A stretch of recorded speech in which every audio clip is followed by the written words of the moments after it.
জাতীয় সংসদ নির্বাচনে আমরা যখন ফলাফল প্রাপ্তির খুব কাছাকাছি সময়, তখন আমরা দেখছি বিভিন্ন জায়গায় আমাদের যে সম্ভাবনাময় আসনগুলো, সেই আসনগুলোতে কিন্তু নানাভাবে ফলাফল প্রভাবিত করবার একটা প্রচেষ্টা আমরা দেখতে পাচ্ছি। এবং এই নগ্ন প্রচেষ্টা আমাদের যারা প্রার্থীরা আছে তাদের কিন্তু ফলাফলে একটা বড় ধরনের প্রভাব ফেলবে বলে তারা আশঙ্কা করছে। এবং সেখানে দায়িত্বরত যারা আছে, নির্বাচন পরিচালনার সাথে যুক্ত প্রিসাইডিং অফিসার এবং এই রিটার্নিং কর্মকর্তা, তাদের মদতে কিন্তু এই ঘটনাগুলো ঘটছে বলে আমরা মনে করছি। এবং এই জায়গা থেকে কিন্তু আমরা দেখছি যে বিএনপির যারা দলীয় নেতাকর্মী, তারা কিন্তু আমাদের যেই আমাদের ভোট কেন্দ্রগুলো যেগুলো সম্ভাবনাময় আমাদের প্রার্থীর, সেই ভোট কেন্দ্রগুলোতে কিন্তু ফলাফল প্রভাবিত করবার জন্য তারা কিন্তু ভোট কেন্দ্রের সামনে তারা হলো এক ধরনের শক্তি প্রদর্শন করছে এবং ভোট কেন্দ্রগুলো দখল করবার চেষ্টা করছে। ওয়ালটন বিএলডিসি ফ্যান, খরচ বাঁচে 65% পর্যন্ত। ওয়ালটন বিএলডিসি ফ্যান ছড়ায় স্বস্তির সবুজ হাওয়া। সুতরাং এটা কোনোভাবেই কাম্য নয়। আমরা এই ফলাফল পাওয়ার প্রাককালে আমরা কিন্তু এই ধরনের বিষয় আমরা কোনোভাবেই আমরা একসেপ্ট করছি না।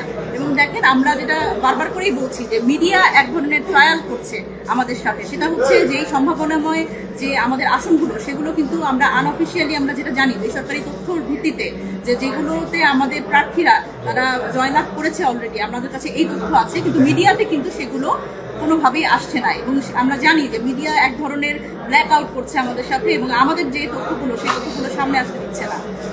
এই জায়গা থেকে আমরা বলতে চাই যে আমাদের যে প্রার্থীরা আছে, যারা সম্ভাবনাময় প্রার্থী এবং যারা কিন্তু খুবই বড় ব্যবধানে তারা এখনো তারা এগিয়ে আছে, সেই জায়গাতে কিন্তু এক ধরনের ফলাফল প্রভাবিত করার জন্য বিএনপির পক্ষ থেকে একটা বড় প্রচেষ্টা আমরা লক্ষ্য করছি।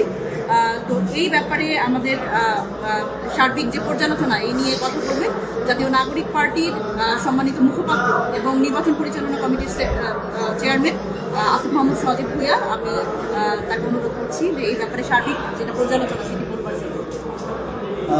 যারা আমাদেরকে দেখছেন, খুব জরুরি সিচুয়েশনে আপনাদের সাথে লাইভে আসতে হলো, লাইভে কথা বলতে হচ্ছে। আমরা অবজার্ভ করছিলাম যে ভোট গণনা কীভাবে হচ্ছে। আমরা ভোট গ্রহণে কয়েকটি জায়গায় অনিয়ম হলেও আমরা সার্বিকভাবে সেটা মেনে নিয়েছি। কিন্তু ভোট গ্রহণের পরে যখন ভোট গণনা শুরু হয়, তখন একটি দল যখন দেখতে পায় যে তারা বিভিন্ন কেন্দ্রে হারছেন এবং পিছিয়ে আছেন, তখন তারা তাদের যেই ফলাফল কারচুপি করার কিংবা ফলাফলকে প্রভাবিত করার যেই ষড়যন্ত্র, সেটাতে মেতে উঠেছেন। আমরা ইতিমধ্যে দেখেছি খুবই লজ্জাজনকভাবে বিএনপির প্রার্থী মির্জা আব্বাসের স্ত্রী, তিনি সরাসরি একটা কেন্দ্রে দাঁড়িয়ে ভোট গণনা দেখছেন। পরবর্তীতে আমরা খোঁজে জানতে পেরেছি যে সেই কেন্দ্রে মির্জা আব্বাস বিপুল ভোটে পিছিয়ে থাকায় সেখানে তিনি 7 বার ভোট কাউন্ট করিয়েছেন। তিনি সেখানে উপস্থিত থেকে 7 বার ভোট কাউন্ট করিয়েছেন, যাতে মির্জা আব্বাসকে বিজয়ী ঘোষণা করা যায় কিংবা তিনি এগিয়ে আছেন সেরকমটা দেখানো যায়। এবং এটা আমরা কোনোভাবেই এই ধরনের কার্যক্রমকে মেনে নিব না। এবং আমরা দেখছি যে কিছু কেন্দ্রে যেখানে ইতিমধ্যে তারা অনেক পিছিয়ে আছে, ফলে সেখানে তারা ছাত্র দলের নেতাকর্মীরা, বিএনপির নেতাকর্মীরা সেখানে গিয়ে সেই কেন্দ্রগুলোতে তারা সেই কেন্দ্রের ফলাফল মেনে নেবেন না বলে তারা ঘোষণা দিচ্ছেন এবং প্রিজাইডিং কর্মকর্তাদেরকে চাপ প্রয়োগ করছেন।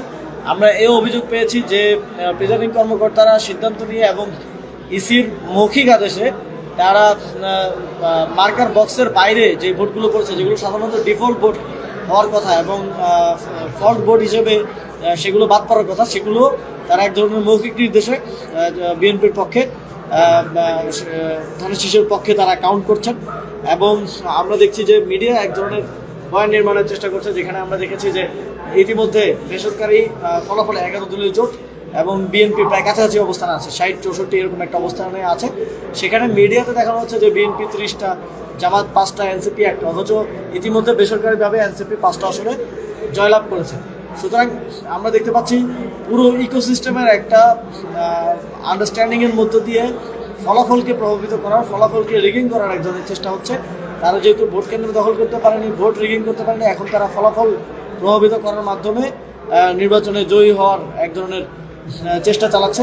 আমরা ঢাকা 11 আসনে দেখেছি যে কেন্দ্রগুলোতে আমরা বিজয়ী হয়েছি, এবং পঞ্চগড় 1 আসনে, তারপরে দিনাজপুর 5 আসনে, এরকম কয়েকটি জায়গায় যে কেন্দ্রগুলোতে আমরা বিজয়ী হয়েছি, সেই কেন্দ্রগুলোর ফলাফল ঘোষণা করা হচ্ছে না, ফলাফল আটকে রাখা হচ্ছে। একটা কেন্দ্রে 3000-4000 ভোট এই কাউন্ট করতে 6 ঘন্টা, 5টা বাজে যদি নির্বাচন শেষ হয়, এখন 11টা বাজে, 6 ঘন্টা সময় কীভাবে লাগে এটার কোনো জবাব আমাদের কাছে নেই। যেখানে সিমিলার কেন্দ্রে 1 ঘন্টার মধ্যে ফলাফল চলে আসছে, সেখানে পাশের কেন্দ্রে 6 ঘন্টা সময় কোনোভাবেই বোধগম্য নয় এবং এটা স্পষ্ট বার্তা দেয় যে সেখানে এক ধরনের ইঞ্জিনিয়ারিং চলছে।